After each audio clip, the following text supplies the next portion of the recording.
기도하겠습니다. 좋으신 아버지 하나님, 이제 어느덧 사순절의 마지막 날이 되었습니다. 그리고 내일은 주님께서 죽음의 권세를 이기시고 부활하신 부활절입니다. 주님, 이 사순절을 통해 우리의 믿음이 보다 성숙한 믿음이 될 수 있게 도와주셔서 다시 한번 아버지 하나님, 우리의 삶이 주님께 더 가까이 나아가고 우리의 성품은 주님을 닮기를 원합니다. 아버지 하나님, 정말 끝까지 믿음을 지키며 살아갈 수 있게 하시고 정말 우리의 마음이 주님을 떠나지 않도록 다시 한번 지켜 주시옵소서. 그래서 아버지 하나님, 마지막까지 주님을 향한 신뢰를 잃어버리지 않게 하시고 끝까지 주님께 순종하며 주님께서 가르쳐 주시고 또 살아내신 그 십자가의 삶, 또 하나님 나라의 뜻에 순종하는 삶을 우리가 지켜내며 순종하며 또 살아가는 우리가 될 수 있도록 도와주시옵소서. 그래서 세상 염려와 걱정에 무너지는 것이 아니라 그것을 뛰어넘어 하나님 나라의 새 역사와 새 생명을 향해 살아가는 굳건한 믿음의 사람 되게 하여 주시옵소서. 강사 목사님을 기억하여 주시고 강사 목사님을 통해서 우리에게 꼭 필요한 한 말씀, 그리고 우리가 인생에서 붙들어야 할 말씀을 들려 주시옵소서. 우리 구주 예수 그리스도 이름으로 기도드립니다. 아멘. 오늘 우리에게 주신 말씀은 마태복음 27장 62절에서 66절까지 말씀입니다. 우리 강사 목사님께서 세 번역으로 읽어주시도록 하겠습니다. 그리고 우리에게 말씀을 전해주실 목사님은 벨릭교회를 섬기고 계시는 유재덕 목사님이십니다. 목사님께서 말씀 전해주실 때 많은 은혜 받으시기 바랍니다. 2021년 전국 한인연합감리교회 사순절 40일 특별 새벽 예배 마지막입니다. 그 마지막 예배 말씀을 맡은 벨리연합감리교회 유재덕 목사입니다. 오늘 함께 나누고자 하는 말씀은 마태복음 27장 62절에서 66절 말씀입니다. 새번역 성경으로 읽을게요. 이튿날 곧 예비일 다음 날에 제사장들과 바리새파 사람들이 빌라도에게 몰려가서 말하였다. 각하, 세상을 미혹하던 그 사람이 살아있을 때에 사흘 뒤에 자기가 살아날 것이라고 말한 것을 우리가 기억하고 있습니다. 그러니 사흘째 되는 날까지는 무덤을 단단히 지키라고 명령해 주십시오. 혹시 그의 제자들이 와서 시체를 훔쳐가고서는 백성에게는 그가 죽은 사람들 가운데서 살아났다 하고 말할지도 모릅니다.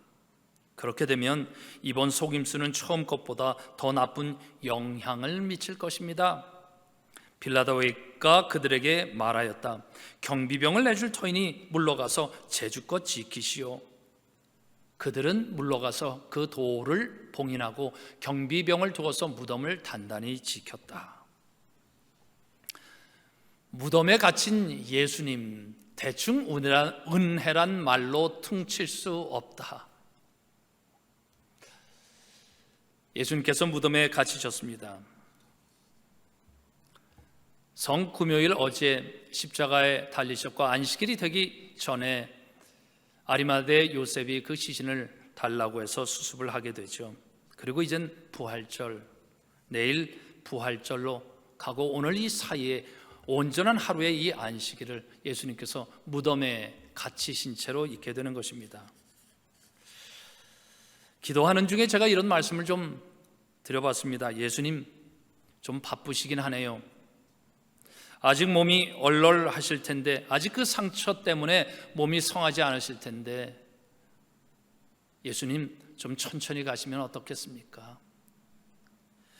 고생하셨는데 좀 더 쉬시면 어떻겠습니까?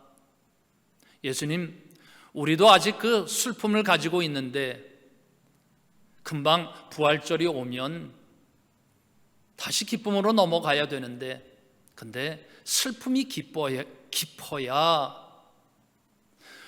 예수님께서 감당하셨던 것에 대한 그 우리를 향한 그 마음이 우리가 깊이 경험해야, 그래야 부활이 기뻐질 텐데요. 그래서 좀 늦추시면 어떻겠습니까? 그래야 또 때로 우리가 왜 예수님께서 십자가에 달려 죽으셔야 했는지 우리가 그것을 되돌아보고 반성을 해서 분명히 깨달고 가야 되지 않겠습니까? 그냥 겉으로만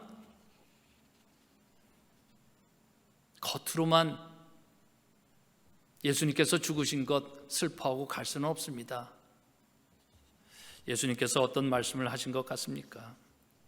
오늘날 우리는 이 시대, 어떤 시대에 살고 있습니까? 대개 슬픔, 고난 이런 것은 빨리 지나갔으면 좋겠다. 그리고 빨리 기쁨 왔으면 좋겠다. 이런 시대에 살고 있습니다. 그런데 그렇게 하다 보니까 우리 크리스찬들도 사람이 깊이가 없어지는 것 같고 인내 끈기가 없어지고 뭔가 그 안에 하나님께서 우리에게 주시는 깊은 영감과 그리고 그 하나님께서 우리에게 주시는 그 사람됨의 그 모습들이 너무 얄팍해진 것이 아닌가 그런 생각이 들게 되는데 저만 그런가요? 여러분들은 어떠실까요? 각하 세상을 미혹하던 그 사람이 살아있을 때 사흘 뒤에 자기가 살아날 것이라고 말한 것을 우리가 기억하고 있습니다. 그들은 기억합니다. 그런데 제자들은 하나도 기억하지 못했고 그리고 다 도망가지 않았습니까? 더구나 사흘째 되는 날까지 무덤을 단단히 지키라고 명령해 주십시오. 그리고 그 대제사장들과 바리새인들이 부탁한 명령은 그 빌라도가 그의 병사들 통해서 지키게 됩니다. 경비병을 두어서 무덤을 단단히 지켰다. 예수님은 무덤에 갇히신 것입니다. 아리마대 요셉이 예수님의 시신을 잘 수습해서 무덤에 뉘어드렸는데 아직도 예수님은 저들에 의해서 갇혀 계시다는 것이죠. 우리는 이 슬픔의 토요일, 예수님께서는 과연 이 날이 어떤 날이었을까? 좀 더 생각해 보면 이렇습니다. 예수님께서 십자가 달려 죽으신 것이 우리에게 정말 큰 충격이 되는 거죠. 하나님의 아들이 이렇게 당하시다니. 그런데 우리는 압니다. 왜 예수님께서 그렇게 하셨는지. 그래서 예수님 고난당하신 그 무덤 안에 우리도 같이 들어가서 그의 이야기를 듣기 시작해야 할 것 같은데, 무덤 밖에 있으면 그 슬픔은 얕아지기 시작하고 그 슬픔이 얕아지면 부활절의 기쁨 또한 얕아지게 되는 것 같아요. 무덤에 갇히신 예수님, 은혜로만 퉁칠 수 없다. 예수님께서 그 안에 갇혀 계실 때 또 이런 질문을 해보게 됩니다. 주님, 그들이 가두었는데 괜찮으신가요? 그 전에 저들이 예수님을 체포하고 그리고 결국은 십자가에 못 박도록 내버린 그 자들이 아직도 주님을 가두고 계십니다. 괜찮으신가요? 이렇게 말씀하실 것 같아요. 난 괜찮다. 그들이 가두면 가둔 대로지 뭐. 나는 내 할 일을 했다. 내 마음은 그들에게 있는 것이 아니라 내 마음이 향한 그분은 하나님 내 아버지시다. 이제는 아버지, 내가 할 일을 다 했습니다. 그래서 제가 십자가 위에서 다 이뤘다 이렇게 얘기했을 때 정말 내 몸의 고통은 컸지만 이제 다 감당토록 하신 아버지 하나님께 감사했고, 그래서 마지막에 제가 아버지여 내 영혼을 당신 손에 부탁합니다 이렇게 했는데 내 마음에 이제 있는 분은 아버지 하나님이다 이렇게 예수님께서 말씀하시는 것 같아요. 자기의 할 일을 다 하고 이제는 기다리신다. 자기의 일을 다 하고 기다린다. 할 일을 다 했다 하는 것을 우리 한국 사람들은 이렇게 말합니다. 여한 없이 일했다. 여한이 없다. 한이 없다는 것입니다. 말하자면 억울한 것이나 이런 것 없이 내가 정말 해야 할 일을 제대로 감당했다. 어떤 것도 아쉬움이 없다. 이런 말이죠. 예수님께서 그러신 것 같아요. 그래서 예수님께서는 이제는 아쉬움이 없고 그 앞에 남은 것은 이제는 내일을 향한 것, 급하지 않다는 것입니다. 이미 다 준비되었으니까. 예수님께서 말씀이 육신이 되어 우리 가운데 거하심에, 그래서 우리 안에 거하심에 우리가 그 독생자의 영광을 보니 은혜와 진리가 충만하더라, 이렇게 됐는데, 그리고 이제는 예수님께서 갈릴리에서 그 사역을 다 감당하시고 예루살렘으로 가시겠다 했죠. 예루살렘, 고난과 그리고 죽음이 기다리고 있는 그곳으로 예수님께서 피하지 않고 가시겠다, 이렇게 하셨을 때 예수님 이렇게 얘기한 거죠. 십자가에 갈 그 길 가는 것은 내가 당하는 것이 아니라 아버지께서 내게 하는 일을 내가 감당하고 있는 것이다. 죽을 고난도 내게 있다, 요한복음이 말씀했잖아요. 그렇게 보면 예수님께서 오셔서 이 가는 길 하나의 순례길과 같은데, 그 순례길 마지막 무덤 안에서 그 마지막을 기다리고 계시는 것. 세계적으로 유명한 순례길이 있습니다. 산티아고 순례길이라 합니다. 산티아고라는 것은 세인트 이아곱 하면 성 야고보를 얘기하는 거죠. 예수님의 제자, 아주 가까운 제자 세 분 중에 한 사람 야고보, 그렇죠? 그래서 야고보가 땅끝까지 가라 그러니까 나는 어디로 갈까? 그래서 그가 이제는 서쪽 저 끝까지 갔던 것 아니겠습니까? 그래서 성자의 길, 산티아고 길, 풀네임으로는 이렇게 되어 있습니다. 산티아고 데 콤포스텔라. 콤포스텔라라는 것은 벌판, 스텔라, 별인데 별이 쏟아지는 그 별판이라는 것입니다. 때로 우리의 삶에 어두움이 있을지라도 그 성자의 길을 가면 하늘에서는 별이 쏟아진다. 그런 길을 가게 되는데 그 길이 800km라는 거예요. 우리가 아는 먼 길 하면 한국 사람에게는 서울에서 부산 450km 정도 되는데 800km, 하루에 20km씩 가면 40일 가야 되는 것. 익숙하지 않는 발에 물집이 잡힙니다. 발뿐만 아니죠. 무릎까지 아파오기 시작하고, 그리고 온몸이 아파오는데 때로는 일주일 동안 비를 맞으면서 걸어가야 한다는 것이죠. 순례길. 그런데 그들이 반드시 하는 것은 그날 밤에 몸살을 앓고 있다 할지라도 그 다음 날이 되면 그들은 반드시 일어나서 신을 신고 또 그 길에 들어서게 된다는 거죠. 근데 그 길에 들어서면, 성자의 길에 들어서면 이상하게 몸살 났던 그 몸이 조금씩 낫기 시작하는 신비를 경험하게 된다는 거죠. 뿐만 아닙니다. 가져가야 될 짐들이 있죠. 처음에는 그것을 다 가져가려 하다가 걷다 보면서 정말 내게 중요한 기본, 그것이 무엇인지 알게 되는 거죠. 그리고 또 줄여서 그 짐을 포기하지 않고 메고 가다 보면 어느 순간 그들이 경험하게 되는 것은 그 짐이 그들과 한 몸이 되는 신비를 경험하게 되는 겁니다. 예수님께서 나를 따르라면 누구나 자기 십자가를 지고 나를 따르라 하는 것은 그런 뜻인 거예요. 이스라엘 민족이 가나안 땅에 들어갈 때 이전에 가보지 않은 길을 걸어 들어가신다 했을 때 이제는 빈 몸으로 들어가는 것이 아니라 제사장들이 앞에 설 때 반드시 그들이 하나님의 언약궤를 메고 들어가게 하셨죠.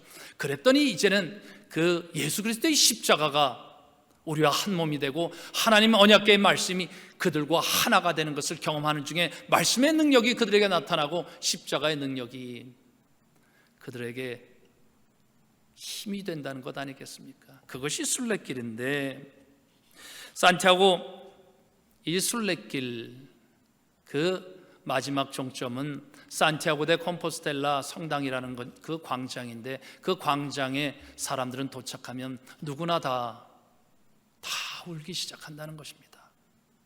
영상을 한번 보겠습니다.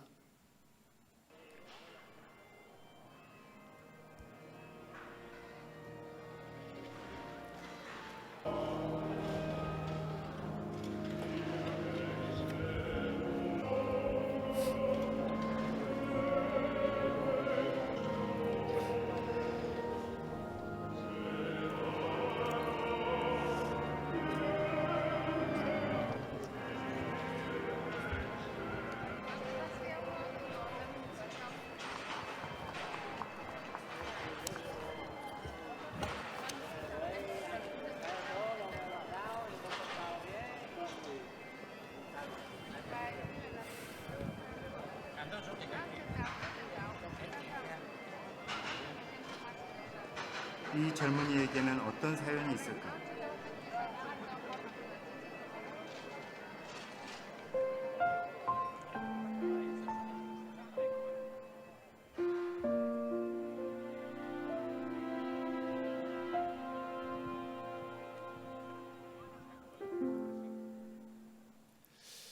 이 젊은이에게는 어떤 사연이 있을까? 사람들이 순례를 하는 이유를 이렇게들 이야기합니다. 어떤 사람은 지은 죄에 대한 속죄를 하기 위해서, 자기가 잘못 살아왔던 것에 대한 미안함, 부끄러움, 그리고 다른 사람을 힘들게 했던 그런 죄, 말로 쉽게 은혜란 말로, 믿음이란 말로 퉁칠 수 없어서 스스로 그 죄책감을, 그 짐을 지고 가면서 사죄를 구한다는 것이죠. 어떤 사람은 상처와 아픔이 있어서 그 마음의 응어리가 마음을 떠나지 않아서 나이가 들면 그 응어리가 없어지는 줄 알았더니 없어지지 않고 더 그를 힘들게 하는 것, 그래서 그것을 어찌할 수 없어서 그 응어리를 붙들고 그 길에 나선다는 것이죠. 그리고 요즘 사람들은 또 자기 자신을 찾기 위해서 그 순례길에 들어선다는 것입니다. 돌아온 그동안 살아온 자기의 삶의 이 모습을 보니까 나이가 들었어도 어떤 경우는 다른 사람들의 말, 다른 사람들의 기준, 다른 사람들의 시선, 거기에 늘 자신을 맞추다 보니까 과연 살긴 살았는데, 나이는 들긴 들었는데 내가 누군지. 젊은이들도 똑같다는 거죠. 부모님이 원하는 삶을 살려고 하다 보니까 어느 순간 결단을 하면서 해야 되는데 정말 내가 누군지 알지 못해서 그들은 이제는 그 길을 나섰다는 거죠. 바도하는 사람 없는 거 혼자 길을 걷다 보니까 자기 자신 속에 있는 상처받은 자기와 이야기하기 시작했고, 자기 속에 기가 죽어서 제대로 말을 하지 못하던 그런 자기가 자기한테 말을 걸어오기 시작하고, 그러는 중에 엠마오 제자 그 길에 와서 동행하시는 예수님을 만나듯이 그들도 그곳에서 그들과 동행하는 하나님을 만나게 된다는 것, 그렇게 된다는 것입니다. 예수님께서 가신 이 마지막 무덤 속에서의 순례의 마지막, 그 무덤에 오래 머무르고 싶습니다. 부활절로 빨리 가지 않고 오히려 오래 머물러서 예수님께서 느꼈던 그 모든 육신의 고통과 그 다음에 그 창과 대못이 그의 이 손과 발을 관통했었던 그 모든 몸의 아픔의 얼얼함들, 그런 것을 같이 경험하고 싶습니다. 무덤에 같이 있고 싶다는 것입니다. 우리가 예수님께서 왜 그 일을 감당하셨을까? 예수님은 어떤 사연이 있으시길래 이 십자가의 길을 가셨던 것일까? 우리는 이미 설교를 통해서, 수많은 설교를 통해서 다 알고 있습니다. 문제는 그것을 얼마나 우리 몸으로 느끼느냐는 거죠. 깊이 느껴야 깊이 있는 하나님의 그 에너지와 영감이 있는 사람이 되고, 그런 하나님의 성도의 공동체를 이 세상에 만들어 그걸 세상에 증거하면서 살게 되는 것인데, 그 깊이, 대충 은혜로, 대충 믿음이란 말로 퉁치고 지나갈 수 없는 그 깊은 죽음의 골짜기와 고난의 그 무덤이 있는 것인데, 그것을 피할 수 없다는 것 아니겠습니까? 팬데믹을 겪으면서, 그리고 이 말씀을 묵상하면서 하나님께서 떠오르게 하신 것은 포로기였습니다. 그전에는 포로기는 그냥 잡혀갔구나 그렇게 생각했습니다. 예수님께서 십자가에 달렸다는 것, 우리의 죄를 대신을 위해서 지신 것이다, 그냥 쉽게 넘어갈 수 없게 하는 것, 포로기에 그 숨어 있는 것이 있었어요. 포로로 잡혔다는 것은 전쟁에 참여했다는 것입니다. 그리고 그 전쟁에 참여한 사람들이 이제는 항복했을 때 그들은 포로가 됐죠. 하나님께서 예레미야서를 통해서 말씀합니다. 너희는 이제는 항복해야 될 것이다. 그리고 포로가 되어야 될 것이다. 이 땅은 깡그리 끔찍한 폐허가 되고 이 땅에 살던 민족은 70년 동안 바빌로니아 왕을 섬길 것이다. 지금 너희는 너희를 애워싸고 있는 바빌로니아 군대에 나가서 항복해라. 예언자가 이 말을 해서 그래서 죽을 뻔했잖아요. 항복해라 무슨 뜻이 있겠습니까? 그래서 특별히 포로로 잡혀가는 이 모든 사람들을 성경 전체에서 그 유명한 말로 얘기합니다. 남은 자들이다. 이스라엘의 미래는 과연 누구를 통해서 새롭게 열리게 될 것인가? 하나님이 쓸 사람들은 누군가 했더니 이제 마지막으로 남은 자들 다 흩어졌다는 것입니다. 다 자기 제 갈 길로 가게 됐다는 거죠. 그때 남은 사람들은 누구냐? 포로로 잡혀간 사람들. 왜 그들이 하나님께서 쓰실 만한 그런 희망의 사람들이 됐던 것일까? 왜냐하면 그들이 전쟁에서 싸워본 사람이었죠. 윈스턴 처칠이 이런 말을 했죠. 싸워본 나라는 다시 일어나도 싸우지 않고 항복한 나라는 다시 일어나지 못한다. 유대 땅에는 이미 잠적해서 자기 목숨을 구하기 위해서 도망친 자들이, 남은 자들이 있었습니다. 또 남은 자들이 애굽에도 있었습니다. 애굽의 권력에 기대서 연줄을 대서 살아남으려고 하는 그들 거기에 가서 다 살아남았습니다. 남은 자들인데 하나님께서는 그들을 남은 자들로 쓰지 않으시겠다는 거였죠. 이유가 뭡니까? 묶여서 간다는 것입니다. 혼자가 아니라 이제 포승줄에 묶여서 줄줄이 묶여서 가게 되는데 그 길이 짧지가 않습니다. 예루살렘에서 바벨론까지 어느 정도인가 봤더니 1400km입니다. 그 길을 이젠 포로로, 마차 타고 가는 것도 아닙니다. 포로로, 어쩌면 맨발로, 그리고 그들 중에 하나가 병이 들어서 쓰러지면 다 같이 쓰러져야 되고, 그러면서 그들이 그 포로로 잡혀가는 길에서 무엇을 겪었을 것 같습니까? 하나님께서 그들에게 말씀을 주시면서 이 말씀 언약을 지켜야 이제는 건강한 민족을 세울 것이 있고, 그래야 너희 다음 세대도 그렇게 하고, 그리고 내가 너희를 지킬 것이다. 여호와께서 이 성중에 계심에 이 성이 흔들리지 아니하리로다. 하나님의 말씀이 이 사람들의 이 영혼 안에 있음에 그 성이 흔들리지 아니할 것이라. 그렇게 말씀에도 불구하고 그들은 이제는 다 버렸던 것 아니겠습니까?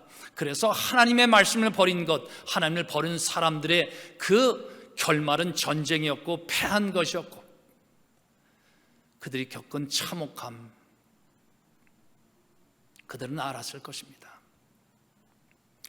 죄의 결과는 참혹하다. 그리고 죄의 대가를 지불하는 건 정말 엄청난 것이다.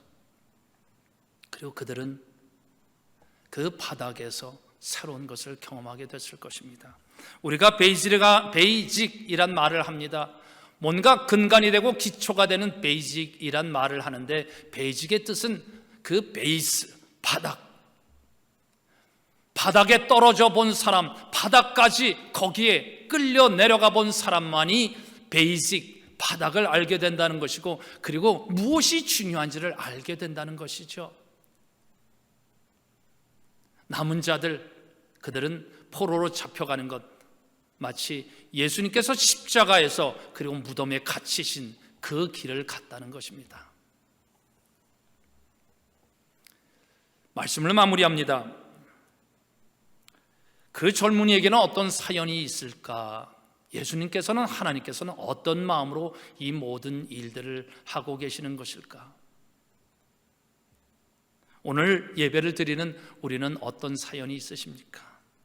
저는 이 토요일이 길었으면 좋겠습니다. 빨리 서둘러서 부활절로 가지 않았으면 좋겠습니다. 빨리 가겠다고 차를 타고 가거나 비행기를 타고 가나 쉽게 가지 않았으면 좋겠습니다.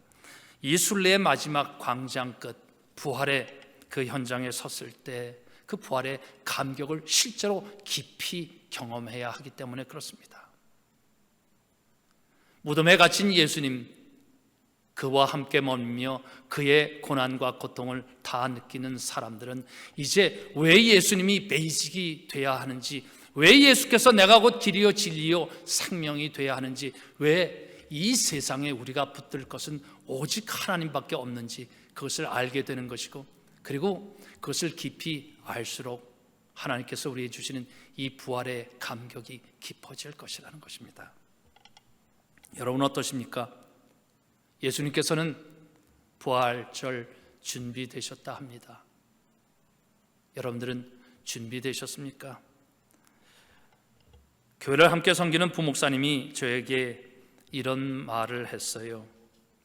부활의 감격은 대충 신용만 하는 회개로 퉁칠 수 없다. 부활의 감격은 대충 은혜란 말로 퉁칠 수 없다. 좋은 부활절 맞으시길 축복합니다. 아멘. 기도하겠습니다. 주님께서 당하신 그 고난의 십자가, 또 주님께서 가신 그 십자가의 여정, 주님 저희들을 깊이 묵상하게 하여 주시고, 그 주님께서 죽음의 자리까지 가셔서 우리를 사랑하시고 구원하신 그 은혜에 저희들이 깊이 묵상하며 살아가는 저희들이 되게 하여 주시옵소서. 그래서 아버지 하나님, 이 어둠을 뚫고 하나님 나라의 새 역사를 가져오시는 하나님의 은총을 받아 저희들이 주 안에서 새롭게 태어나 주님의 그 영광과 또 하나님 나라의 의를 향해 살아가는 주의 백성들이 되기를 원합니다. 주님, 때로는 이 길이 어렵고 힘들지만 그러나 주님 앞서가시는 주님을 따라서 묵묵히 살아감으로 우리 주 예수 그리스도와 함께 그 하나님의 영광의 자리에 이를 수 있는 우리 모두가 되게 하여 주시옵소서. 오늘 하루 주님 손에 맡기며 주님의 인도하심 따라 살아가는 우리 모두가 되게 하여 주시옵소서. 우리 구주 예수 그리스도 이름으로 기도드립니다. 아멘. 오늘 우리에게 주신 말씀 붙들고 살아가는 한 날이 되시길 바라며, 이제 주님께서 걸어가신 그 십자가의 여정을 잘 따라가서 하나님의 영광 부활의 아침에 이르는 저와 여러분들이 되시기를 바랍니다. 주님의 평안이 함께 하시기 바랍니다. 그리고 우리 영농권사님 남편분을 위해서 다시 한번 기도해 주시기를 부탁을 드립니다. 오늘 투석을 하시는데 투석의 결과가 좋기를 기도해 주시기 바랍니다. 주님의 평안을 빕니다.